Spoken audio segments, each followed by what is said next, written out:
Hey Arcaders, Ray the Arcade Guy here with our first Arcade Raiders video review of Arcadetime. This place is 2 stories of fun on iDrive, and I mean fun. The first floor comprises of redemption, newer games, lots of cranes, and a giant redemption counter with some of the most friendly staff I've ever met in my whole life. It is astounding. Now, in this visit, we're actually going to head upstairs and spend most of our time there, since this is the Arcade Archives after all. So we're going upstairs to the Retro Arcade. Now, there is bowling upstairs and a full-service bar. There is a restaurant between the 2 stories, so you can get your fill of everything that they have to offer as far as food, and we're going to go over that when we go to the eating part, which did happen because, of course, the amazing Super Awesome Pyle Brothers were with me this trip. And look at this elevator. This is a time machine, folks, right here. This is a time machine into the past. I love that they created this wallpaper of all these classic flyers that you would get, you know, if you were an operator, all over the place. It's incredible. So we're going to go up to the 2nd floor, and it is amazing as soon as you walk off the elevator. And look at this. Okay, so they've built their own retro cabinets. They have 3 basic styles. These are the verticals. We're going to go through these a little bit more in a bit. They also have single and multiplayer horizontal cabinets. I believe those are styled after the Konami style, like Teenage Mutant Ninja Turtles and Simpsons and all of those. But all of these are all the vertical cabinets that they have, and you've got your Pac-Man and your Donkey Kong, you've got Fix-It Felix Jr., Ms. Pac-Man, you name it, they have it. Now, these are running on emulation. I know for a fact they are, but here we go. We've got a couple of the standard single player and dual player cabinets right there, horizontal. A small area of DDR, some of their more unique pieces up for the 2nd floor, Guitar Hero. That Fright Fearland is probably one of the hardest gun games I've ever played. It is I would say a credit muncher because you're using your card. But here we are in the heart of the retro arcade at this point. You're going to find lots of multiplayer cabinets up here, especially 2-player, 4-player. We're going to get to you in a little bit there, Karate Champ, because I don't like you, but that's okay. We're going to talk about that in a bit. Now, they built their own cabinets, and they look really great. And what I really like is that they've incorporated the aspect ratio of the monitors they're using, that 16:9 format for the bezel. They're not trying for the 4:3 and squishing it down. Although with the verticals, I probably would have tapered it a little bit. They have more pins in one area than I've ever seen in my whole life, and we're going to get to that as well. You know, but then they throw in games like Elevator Action. Now I really wish they had Zookeeper. That would have been really cool. Lots of fighters. You're going to find your Mortal Kombats, your Street Fighters, and all of that. Unique pieces like Spider-Man, the Amazing Spider-Man, the video game, which is really hard to find. I had a board years and years ago. It didn't have the actual cabinet. But one wall completely devoted to Stern. We're going to get to that in a minute as well. That screen up there is very, very important. But one side devoted to Stern, one side is other companies like Jersey Jack, I should say, because they make Cactus Jack. Also, I think they had some Chicago coin thrown in there as well. Look at that, 4-player Teenage Mutant Ninja Turtles. That's why I think they really went after that style of cabinet right there. It shows you. Lots of pins to choose from. You are not going to find a bigger selection in an arcade like this anywhere. You're going to also notice that all of them incorporate toppers. Now, toppers are a feature that have been around for a little while now. All the major companies have their toppers for each machine, and some of them are over the $1,000 range, and have movement and lighting styles and everything else. Really, really cool. You got a Metal Slug. I wish they had gone with a full Neo Geo setup, but that would have been hard to program. I get it. I honestly think they are using... oh, by the way, Karnov out of the blue, and we've got Battletoads. Really cool. A lot of fighters right in here. But I think they're using emulation because, A, you're going to notice the aspect ratio like on Karate Champ, which is a vertical game. They threw it in a horizontal cabinet. And they also have a Tempest in the vertical section, and they're using a standard raster, or in this case, a flat screen monitor. So they're simulating vector. And I have no problem with that, folks. Listen, I've told you, play the way you want to play. It doesn't matter to me because I have emulation as well. If it's done well, who cares? Now, I would nitpick a little and say I would have added scan lines just for the effect. You know, versus Super Mario Brothers, you got a Dr. Mario, you got the original Atari Tetris, you've got Clax. I mean, they've really catered to every demographic of classic gaming, which is really what fascinates me about this place. You even have, look at Castlevania over there. You got Sonic 2. You know, these are home games, and they're incorporating them. Again, the emulation aspect of it. And again, I don't have a problem with emulation. These cabinets are gorgeous. I mean, look at them. Okay, if you're a purist, I appreciate you. I have several classic arcade cabinets that I will never change out. But I understand the need for preservation. And if you're the guy who's collecting everything but nobody gets to play it, this is how you do it. And there's nothing wrong with it. Because it's given these people an opportunity to play games either they played and remembered from their childhood or have never seen before. Okay, that's one of the recharge stations. You can actually buy cards. There's a few of them all over the place. Now we're going into the bar/restaurant area on the second floor. This was something I thought was really cool. You actually have the Pac-Man Battle Royale projected on the wall as you go down, because that's a stairwell going down there. I just, you know, again, these guys are amazing me with their choices and the way they do things. You had quite a few of these full-size plush cabinets. You cut the thing down. Look at that ice cold beer in the corner. I don't know if that's the recreation or the original. I'll have to look at that the next time I go. Their televisions are always playing like retro television shows and cartoons. Got a little Teenage Mutant Ninja Turtles going on up there. That's their bowling alley.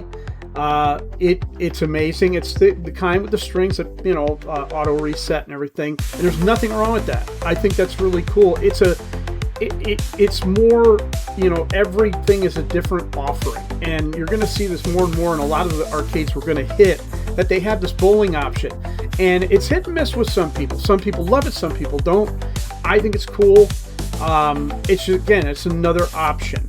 Also, I love the metal work. You're going to notice in a lot of the snapshots I've taken, you're going to see they welded, arced out all of these shapes. Here we go. Me being a ham. I'd say there's over, probably 20 classic vertical arcade games here. I love that they've incorporated the individual colors of the cabinets, the type of games they are. Miss Pac-Man has pinks, and, you know, Pac-Man has the orange, and, you know, they did a really, really good job. Again, I probably would have squished the screens a little bit on the verticals, but that's neither here nor there for me. And we're back over here in the puzzle area, as I like to call it, and, you know, I would love to see them have more obscure games. Again, like Zookeeper, kind of touch base with a lot of those hidden titles that I would do in a normal coin-up episode. Would be really, really cool. Of course, you've got Gauntlet Legends, I think is what they have. They should have an original Gauntlet, but they have Gauntlet Legends, which is really fun. Here's all the pins.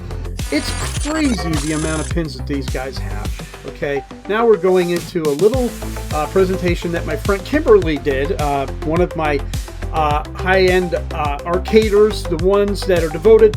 They were with me in November when we came down and saw the place for the first time, so a lot of the games have been moved around since then, but they did a fantastic job, and of course we'll get to the food later.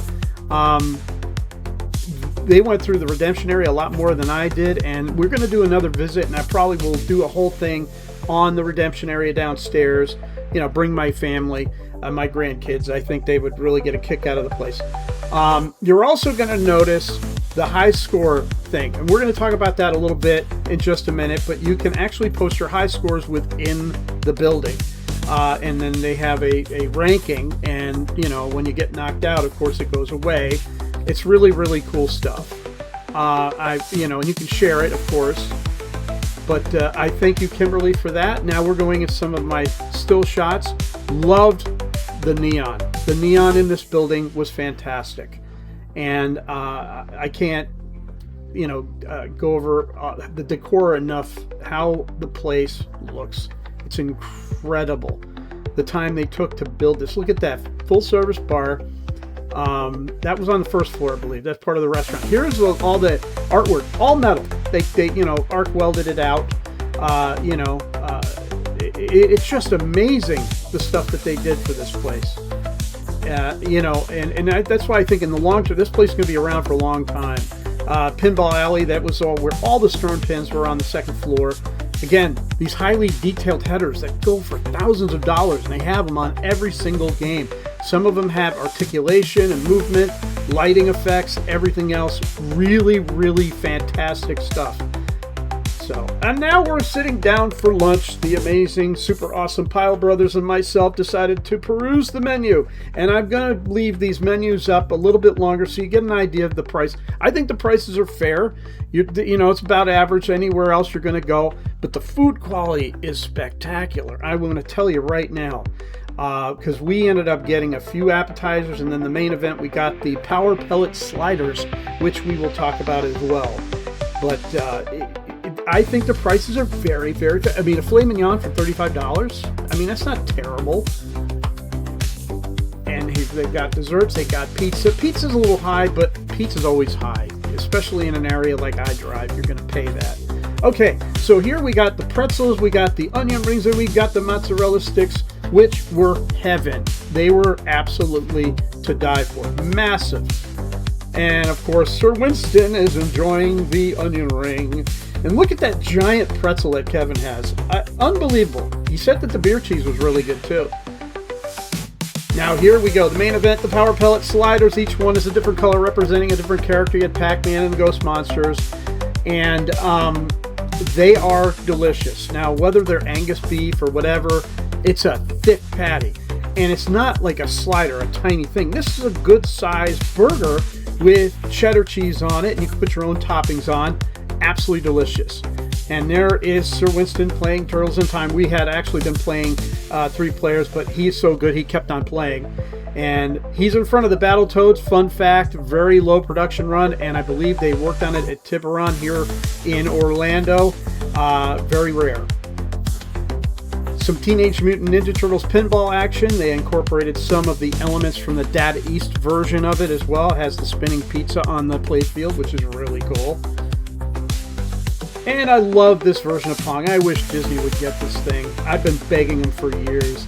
It gives you the feel of the original Pong. It has the actual English, so if you hit that thing on an angle, it goes on that angle. It's all done with magnets and everything underneath, but still, the play is perfect on it. Now we're in front of the Evil Dead pin, which I was having a great time with.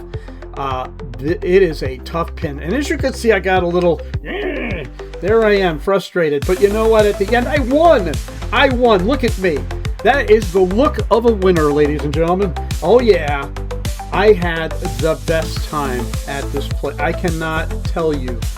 Okay, so this, you're going to scan your QR on any machine, and then you're going to enter your totals on their app, and it shows up on these screens everywhere. And as long as your high score's there, it'll be there. I love that they incorporated really obscure games like Golden Axe 2, the Revenge of Death Adder, better game than the original. Karnov, out of the blue, again, one of those rare, like, what? Karnov, of all things. You can see the vertical game's a little stretched, not too bad. Qbert shows it a little bit. I think the Pac-Man games do as well. Of course, Fix-It Felix looks fantastic as usual. They weren't using the setup that I had, but Now we got to get to Karate Champ. Look at that hot mess. It is a vertical game and a horizontal cabinet. Very sorry, does not look right. Okay, they do have free valet parking while they're open. The place tends to get very, very busy because, of course, it's on iDrive. And there I am with Sir Winston, and we're saying goodbye to Arcadetime. We're going to be back in my review. Ladies and gentlemen, if you are looking for Disney Quest today, modern Disney Quest, you're going to go here. It's 2 stories. They have the latest games in redemption. Huge prize counter, friendly staff, fantastic food, so many classics, it's crazy. Bowling, darts, you name it. Some of the cabinets might turn people off if you're a purist, but the iDrive location will get busy. It's going to get packed there all the time, okay? It's 5 out of 5 for me, guys. This place is crazy insane. I highly recommend it. Take your time, go there. If you're a local, you're going to love the place. Great staff. Listen, thank you very much for joining me on this review for the Arcade Raiders. Come to the site. Check us out, arcadearchives.com. Keep playing like it's 1981. I will talk to you later. Bye.